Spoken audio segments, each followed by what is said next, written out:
요즘 참 집값 때문에 난립니다. 뭐 네. 올라도 걱정이고 내려도 그렇습니다. 걱정이고. 네. 근데 처음부터 좀 무거운 질문이 될 수 있는데 네. 어떻게 보면은 뭐 양도소득세, 특히나 이 조세 관련돼서 전문가로서 네. 이 세금 관련돼서 이 세금으로 부동산 가격을 잡을 수 네. 있다라고 보시나요? 어떻습니까? 이게 결국은 부동산 가격은 이제 세 가지 측면이잖아요. 공급 측면이 있고 네. 수요 측면에서는 이제 금융하고 세제가 있는데 네. 세제가 그러니까 공급을 또는 수요를 조절하고 할 수 있는 기능이 있는 건 맞아요. 네. 맞는데 저희들이 느끼는 거는 이 세제라는 것이 되게 원칙이 있거든요. 네. 즉 보유세는 높이고 거래세는 낮춰라는 것이 원칙이에요. 네.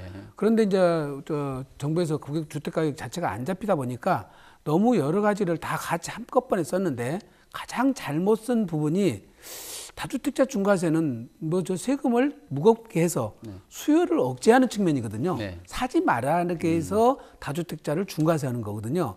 그러면 다주택자 중과세는 어떤 사람들한테 중과세를 해야 되냐면은 사는 사람한테 중과세를 해야 돼요.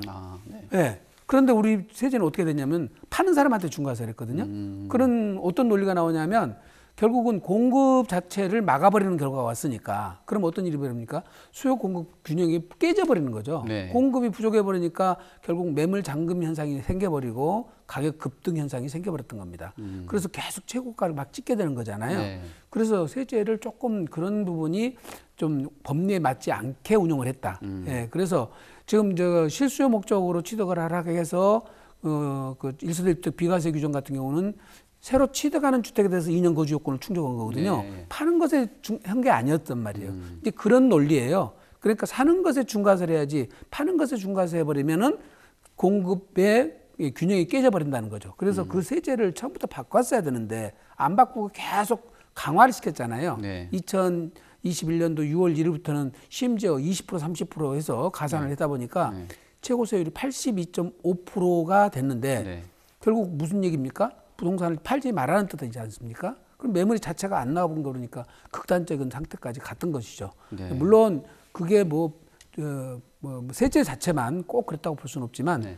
상당히 세제를 잘못 좀 운영되는 측면이 있었다 이렇게 보여지는 거고요. 네. 그리고 순서가 제일 먼저 이 보유세 강화부터 먼저 했었어야 돼요. 근데 보유세 강화가 2020년도에서 들어오면서 보유세 강화가 시작되거든요.